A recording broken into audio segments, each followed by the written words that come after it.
Hello and welcome back to Put to Practice Cooking. Today we're going to be doing yet another cookbook recipe. It's going to be from Baking of Yesteryear.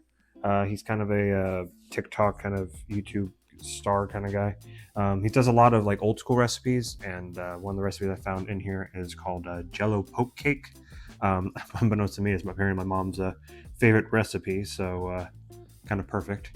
It used to be what she was made for a treat. So I guess the only real difference with this is I'm going to be using a black cherry Jell-O for this. Normally calls for either regular cherry, strawberry, raspberry, but black cherry is my favorite Jell-O. So we're gonna see how this turns out. All right, let's get started.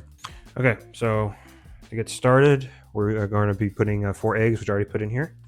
Then we're going to be putting in some sugar, as well as some vegetable oil.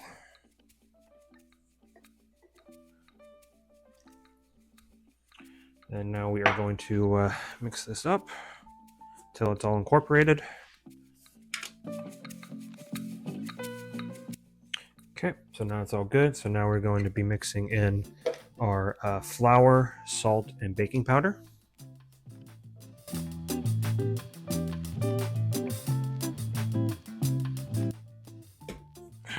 Okay, so we have a nice kind of a custard kind of look. Kind of what we are going to be wanting, since we're basically making a yellow cake. So now we're going to put in our milk. Pour that right in. Now we're going to incorporate that as well.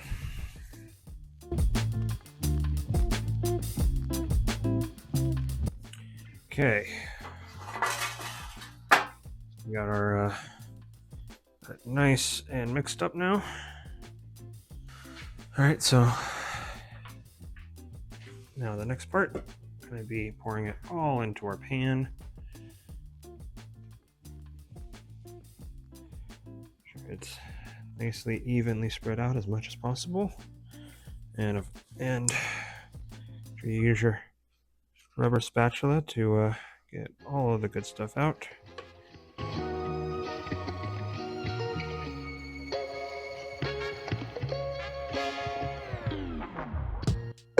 About as much as I'm going to get out. So now we got our mix, so we're going to be putting that into the oven for about 30 to 35 minutes, or until you put in a toothpick or similar into it and it comes out clean. I still have a little bit to go, so I will see you when it comes out. All right, we are back. So now what we're going to do is, now that our cake is, also you should let this cool a bit. Don't take it right out of the oven, so let it cool down a bit. So what we're going to do is going to poke some holes in it. I'm just going to use this kind of fork. You can use a skewer or whatever. So about do like some holes every about inch. Do it over the entire thing.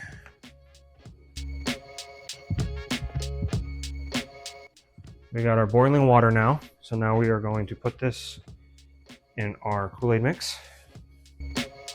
You're also now going to stir it up real quick. Make sure it's all equally mixed.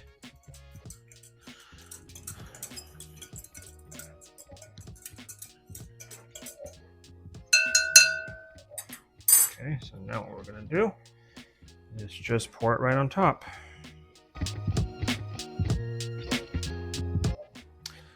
Oh, well, I messed that up. Well, it should be hopefully okay. Still looks like it should be good. So now we're going to put this into the fridge for an hour. I should have. What you were supposed to do, it was put that in there, stir it up, and allow it to sit. And I didn't do that. So, well, it still should be good. So I'll see you in.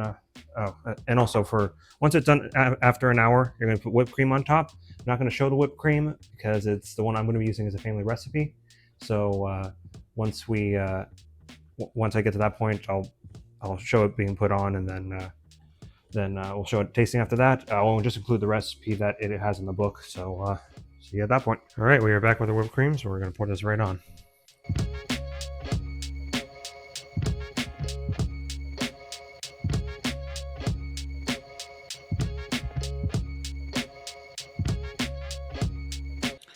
All right, so we got our whipped cream all on. So let's give it a taste test. So looks like it went through a little bit. I think because I kind of messed up a little bit, it's kind of more on the outside, but now that we got kind of should be good. Let's see how it tastes. All right, let's see how well it tastes. It cuts right through, perfect.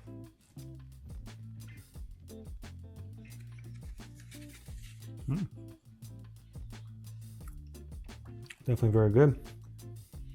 I'm just, I think probably the only thing I think I should do next time is maybe put more holes in it. I don't think a lot of it went through the middle part of it. Kind of worried that the center didn't get much of the black cherry, but I think it's still pretty good.